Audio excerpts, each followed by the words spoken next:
Hello, ladies and gentlemen. This is Eddie Marcus on this Monday morning, here again, getting ready to start doing the same things this week that we did last week, doing the same thing this Monday that we did last Monday.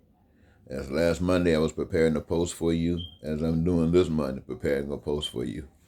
And you know what I'm preparing to post about? The same thing I was talking about last week and the week before and the week before and the month before and the month before and the year before and the year before and the decade before. Still talking about the same thing. Talking about beauty. Talking about change of our American society, the way people are being affected by it. To change it because we know that there are certain things that happen in life that brings joy and excitement to people. And there are certain things that bring pain and suffering. So we want to see if we can eliminate the things that bring pain and suffering to people and allow people to experience the beauty of life.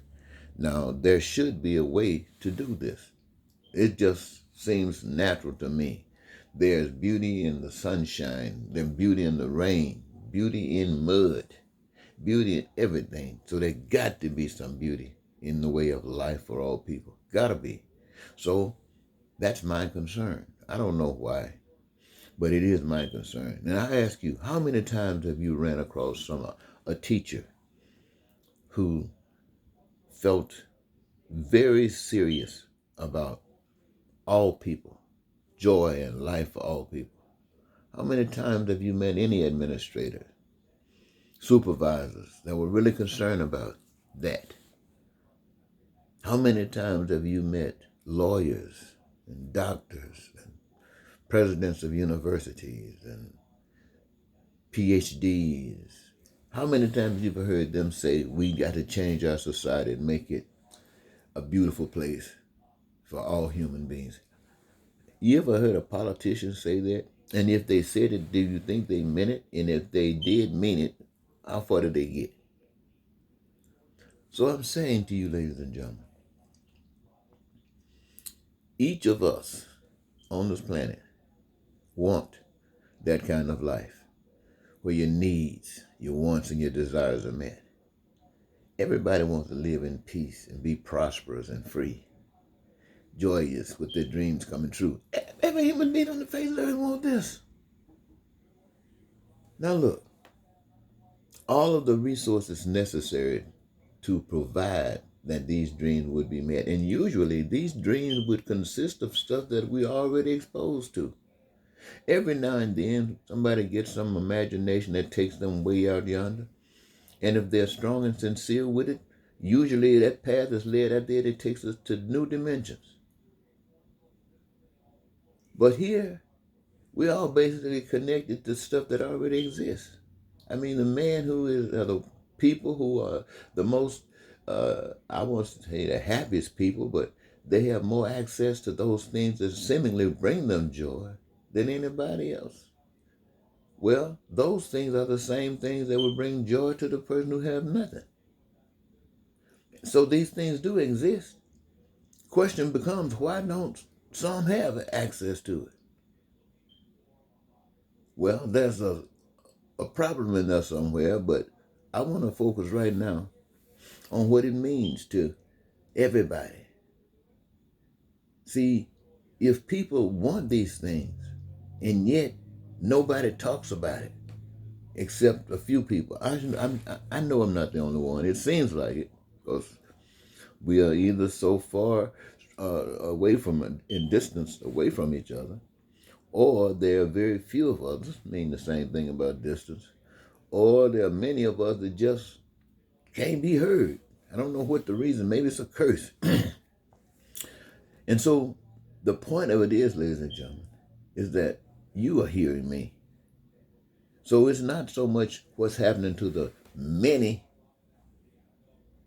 it's what's happening to the few of you that hear this. If the few of you were doing the right, who hears this message, if the few of you who go inside of yourself and know that this is true, if the few of you did something, that would start a river flowing just by those two of you who are viewing this. if you did something, and if those one of the others did something, look how we're adding up.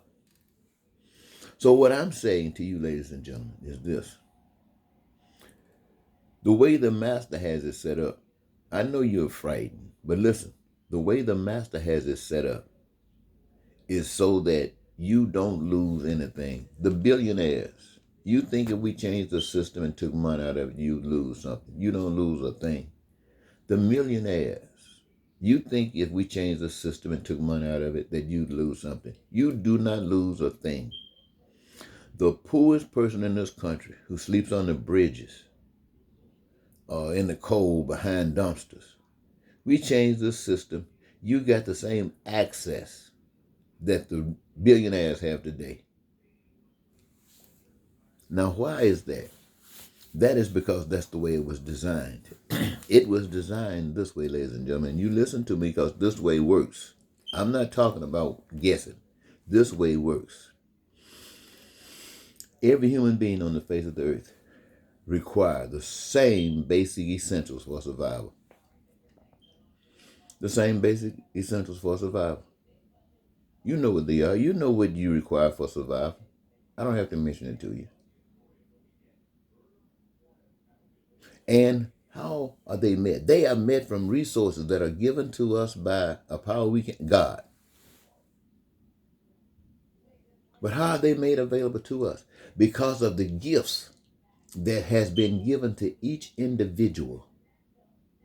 Something that are craving, a career objective, a job, something they want to be known for.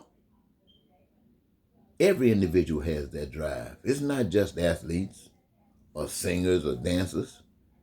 It's engineers, it's ditch diggers, it's builders. It's everybody. Now, my friends, why is that? Because the master knows best. The master knows best.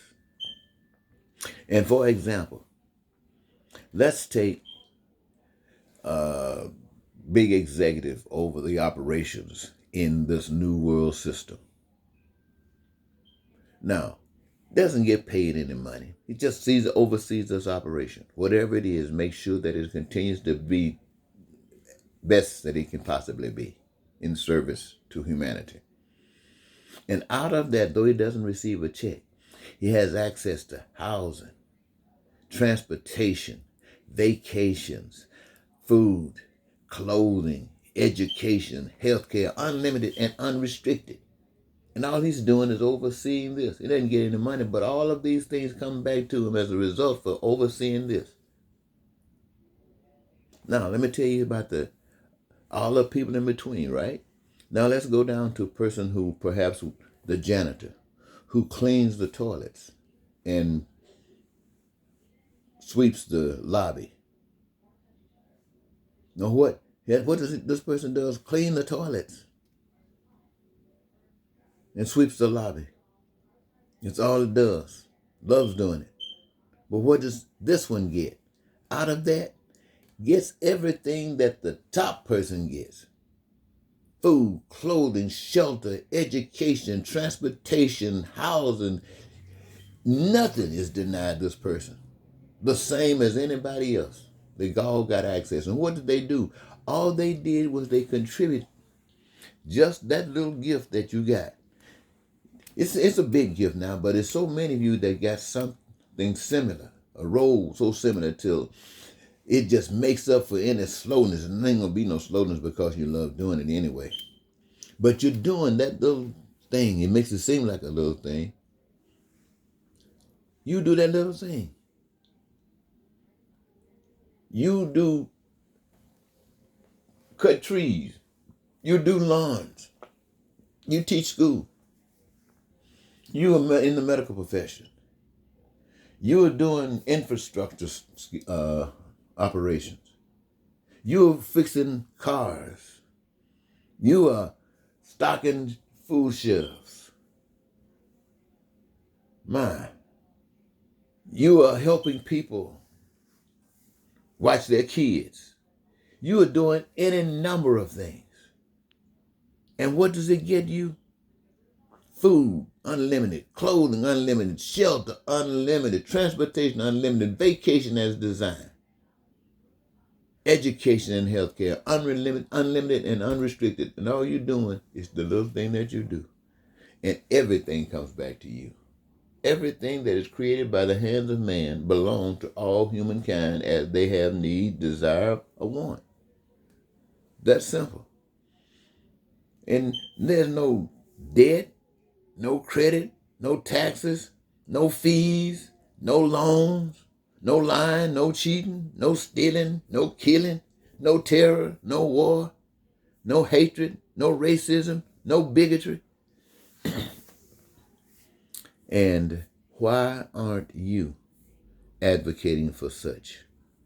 Are you saying that the next person won't do it, so you just be wasting your time? You just be wasting your vote? Hey, you were born alone. Even twins were born singly. And you basically going to die alone. So what do you mean? You are unique. What do you mean? Trying to see what the rest of the folks are going to do. That has nothing to do with you. You have to represent you. And everybody, listen to me, represent you. God got this thing fixed. You represent you. And it will all come together. Don't be trying to be like somebody else. Next thing you be doing, you be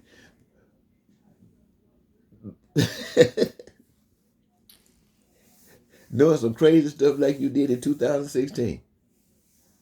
All right. Now, I want to leave that there. I don't want to get off into that other subject matter. But if I were going to sum it up in just a few sentences, I would have to say that if we look for evidence that the society here in America, and we can assume around the rest of the world, but for a fact in America, we talk about God, but we run away from God as fast as we possibly can. We pray to God for those things that would bring us peace and prosperity and freedom and joy in our dreams. We pray for it, and yet when it is pronounced to us, we reject it because we're looking for it to be a miracle. And it is a miracle. It just requires a little bit of you. It requires a little bit of faith that has works to bring forward the spirit of God's love through us, to us. And I guess if you can't see that, you just can't see that. Now, why do I see that? I don't know, but I do see that. And it is wonderful, and that's why I'm sharing it with you. I know what could happen. If you did see it, we could have heaven right now. We don't have to die to go to it. Who knows? We might create it right here and live right here forever. No telling what God's plan is. But right now, we are dying. Why? Because we are not fit to continue to live. Ladies and gentlemen, I want to thank you so much for giving me this your attention. This, once again, is Eddie Marcus saying goodbye.